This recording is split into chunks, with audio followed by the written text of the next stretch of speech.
Welcome to Nature Walk, the podcast where we delve into the wonders of the natural world and explore the intricate relationships between species, habitats, and ecosystems.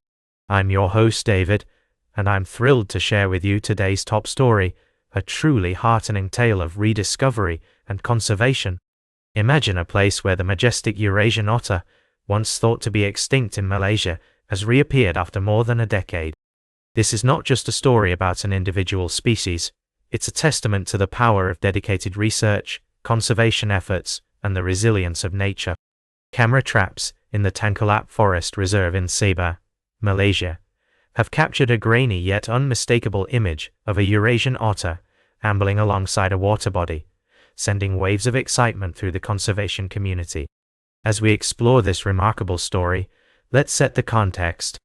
The Eurasian otter, listed as near threatened, was once abundant in Southeast Asia's rivers, wetlands, and lakes. However, its numbers plummeted due to pollution, habitat loss, and hunting, with the surge in illegal trade for the pet market being a significant threat. The fact that this individual has been spotted in Tangkulap Forest Reserve, an area once heavily logged but now undergoing restoration efforts, is nothing short of remarkable. This sighting highlights the positive impact of conservation and management efforts in the reserve, including the forest management plan implemented by the Sabah Forestry Department.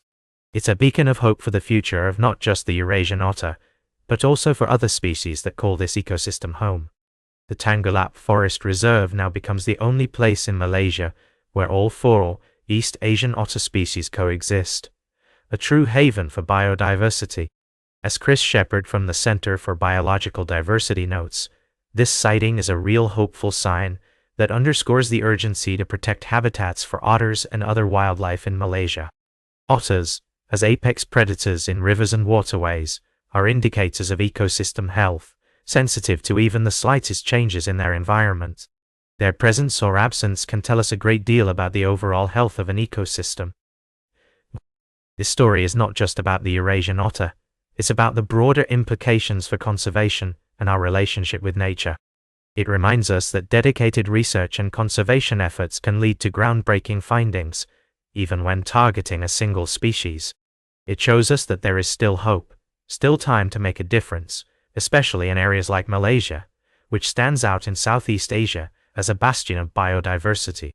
As we pause to reflect on this inspiring tale, let's remember the power of conservation and our role in protecting the natural world. The return of the Eurasian otter to Malaysia is more than just a sighting. It's a call to action, a reminder of the beauty and wonder that awaits us when we work towards preserving our planet's precious biodiversity. We'll be right back with more fascinating stories from the natural world on Nature Walk. Welcome back to Nature Walk. As we continue our journey through the natural world, I'd like to take you to the Amazon rainforest in Brazil, where a revolutionary technology is being tested to make species detection easier and more efficient. Researchers at the Mamirawa Institute are using near-infrared spectroscopy, or NIRS, to identify animal species in the wild. This technology has been widely used in chemistry and medicine, but its application in biology is still relatively new and exciting. Imagine being able to scan an animal's body surface with a portable device and instantly receiving a unique spectral signature, like a fingerprint, that identifies the species. That's exactly what Kelly Toralvo, a senior researcher at the Institute, is working on. She's building a reference database linking each species in its environment to its spectral signature, which will enable researchers to identify species with ease. The process is quite simple. Toralvo sets out at night with her flashlight, searching for reptiles and amphibians among the branches and leaves. When she finds an animal, she brings it back to her laboratory and uses a device to scan its body surface, detecting its spectral signature using NIR technology. The results are promising, with an 80% reliability rate in identifying 5 out of 8 amphibian species tested. This technology has the potential to revolutionize the way we identify species, making it faster, cheaper, and more accessible. As Pedro Pequeno, an ecologist and researcher at the National Institute of Science and Technology, puts it with NIR, it's almost like magic. With a calibrated database, All you have to do is pass the light beam through it and, voila, the species is recognized.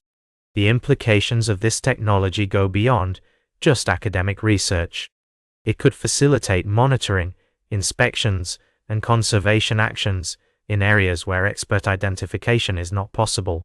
Additionally, it could help combat the illegal wildlife trade by identifying seized animals and detecting if they include endangered species mixed with other animals. As we explore the natural world, it's essential to remember that technology can be a powerful tool in conservation efforts. By combining the knowledge of biodiversity experts with available technology, we can develop innovative solutions to protect our planet's precious wildlife. The potential of near technology is vast, and I'm excited to see where this research will take us. Stay tuned for our final story of the day, right here on Nature Walk. Welcome back to Nature Walk. I'm your host, David. As we conclude our journey through the natural world today, we turn our attention to a pressing conservation issue that has been unfolding in the Gulf of Mexico. The U.S. government has announced a 2-year delay in implementing protections for the endangered Rice's whale, a decision that comes as part of an agreement with environmental groups. This unique species, recognized as distinct only in 2021, is found primarily in the eastern Gulf, off the coast of Florida, but also inhabits western areas off the coasts of Louisiana and Texas. With fewer than 100 individuals remaining, the Rice's whale is critically endangered, and its survival is threatened by vessel strikes from oil and gas operations in the region. The delay in designating critical habitat for the Rice's whale has been met with a mix of reactions. Environmental groups, who have been pushing for stronger protections, acknowledge the complexity of the issue, but express concern about the impact of further delay on the species' survival. On the other hand, oil and gas companies welcome the extension, citing the need for more time to analyze the potential impacts of habitat designation on their operations. As we consider this development, it's essential to remember that the Gulf of Mexico is not just an important region for energy production. It's also a vital ecosystem that supports a wide range of marine life. The Rice's whale, with its impressive size and gentle nature, is an iconic species that deserves our protection. This story highlights the ongoing challenges in balancing human activities with conservation needs. It's a complex issue, involving multiple stakeholders and requiring careful consideration of scientific evidence and economic impacts. As we navigate these trade-offs, it's crucial to prioritize the long-term health of our planet and the creatures that inhabit it. As we conclude today's Nature Walk, I want to leave you with a sense of hope and responsibility. While the delay in protecting the Rice's whale is concerning, it also presents an opportunity for continued advocacy and education. By staying informed and engaged, we can push for stronger conservation efforts and support policies that prioritize the well-being of our natural world. That's all for today's Nature Walk. Remember to like, share, and subscribe.